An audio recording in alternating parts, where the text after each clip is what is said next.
So I've made a few changes to the track here, and mainly I've added a few sounds.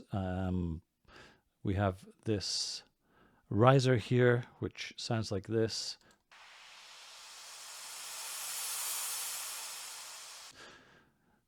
So that's the riser. Then we also have a downlifter here, just at the start of this section.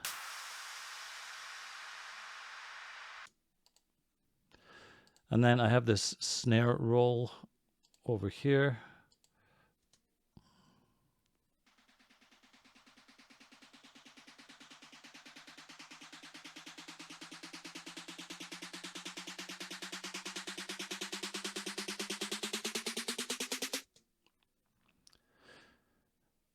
And then this loop down here.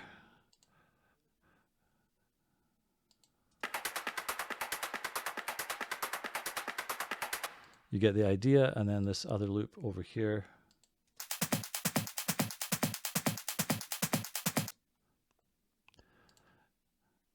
And then another short top loop here, which is also at the end.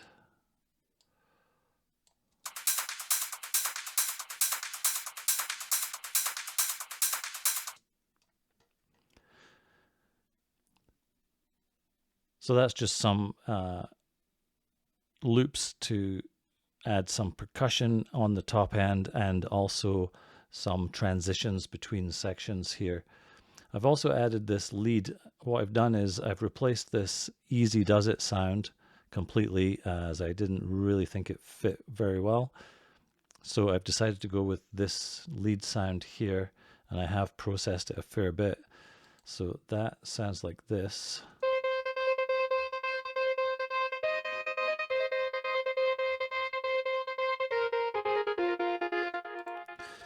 So I'll just go into the device here, and it's using USynth, and it's using the drive synth, and I've used this ducktail patch here. I've just modified it slightly and called it Ducktail Dave. The main processing is actually in the effects here above. So what we have is Reason's Osmium Distortion Matrix, and we have some EQ on the low end, and then I have saturation and cabinet on the top end here. I'll just click onto the EQ. I've pulled off a lot of the low end here and some of the middle. Saturation is on quite a low level on tube, and cabinet is on this vintage cab large. I've pulled the room all the way down almost and reduced the level a little bit here. That's feeding into this Ripley space delay with an ambient stereo delay, and you can see where all the settings are from here.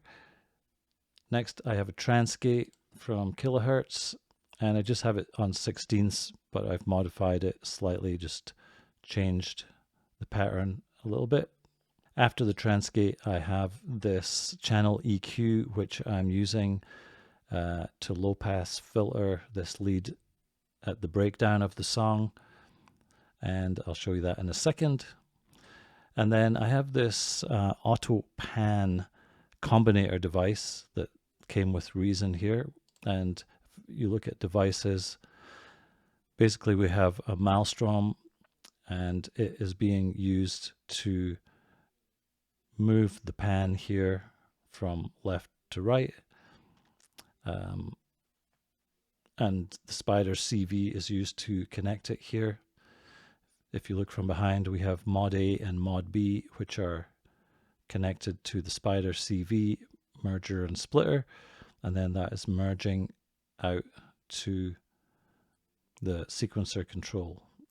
Here we have a choice of sine wave or square wave, and the pan speed here. I've set the pan speed to around 70 here. That seems to be working well with the tempo of my track. Let me just go to the track, and I'll play the section where it's going through the breakdown here. So just after this section here.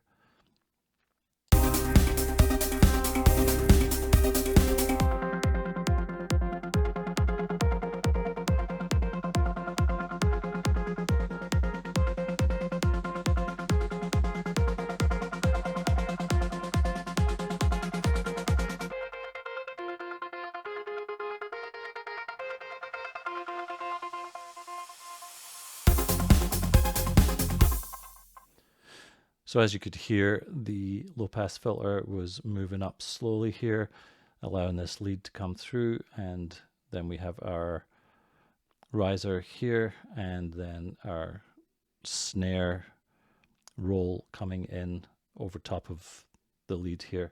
So the only other things I have done to this track is added a little bit of EQ onto the pianos here.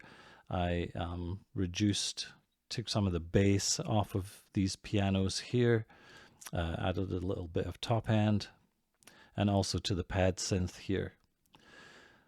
I'm not going to mix this track fully right now because I'm going to bounce everything down to audio, and then once it's bounced down to audio, I'll import the tracks into a new session, and then I'll mix it down from there.